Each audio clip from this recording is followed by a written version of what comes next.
थे वे सरकार के बहुत सारे फैसलों से थे।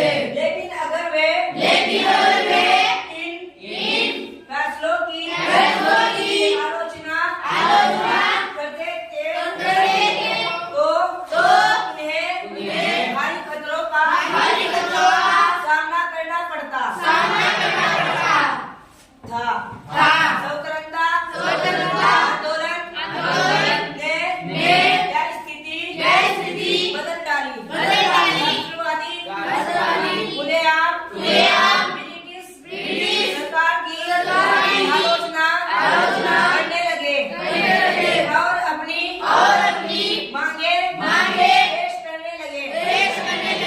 1885 में ही भारतीय राष्ट्रीय कांग्रेस ने मांग की करने लगे कि विद्यार्थी ने निर्वाचित सदस्य होने चाहिए और उन्हें बजट पर चर्चा एवं प्रश्न पूछने का अधिकार मिलना चाहिए। 1909 में बने गवर्नमेंट ऑफ इंडिया एक्ट ने कुछ हद तक निर्वाचित प्रतिनिधित्व की व्यवस्था को मंजूरी दे दी। हालांकि ब्रिटिश सरकार के अंतर्गत बनाई गई ये शुरुआती विधायिकाई राष्ट्रवादियों के बढ़ते जा रहे दबाव के कारण भी बनी थी।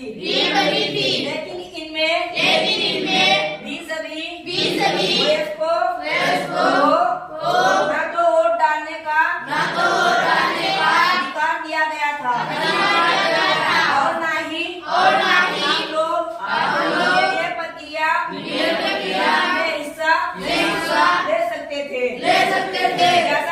जैसा कि आपने पहले अध्याय में पढ़ा था,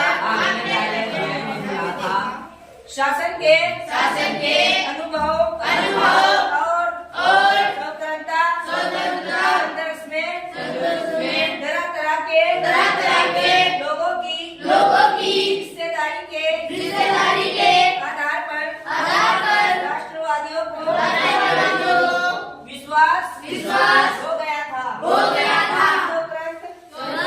भारत में सभी लोग अपने जीवन को प्रभावित करने वाले फैसलों में हिस्सा लेने सभी लोग अपने जीवन को प्रभावित करने वाले फैसलों से लेने की पसंदता रखते हैं। स्वतंत्रता मिलने पर हम एक स्वतंत्र देश के नागरिक बनने वाले थे। लेकिन इसका यह मतलब नहीं था कि सरकार जो चाहे कर सकती थी। इसका मतलब यह था कि अब सरकार को लोगों की जरूरतों और मांगों के प्रति संवेदनशील रहना होगा। स्वतंत्रता संघर्ष के सपनों और आकांक्षाओं में स्वतंत्र भारत के संविधान में ठोस उपकरण किया। इस संविधान ने सार्वभौमिक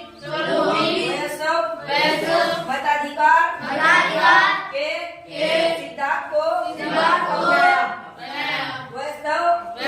अधिकार का मतलब यह है कि देश के वयस्क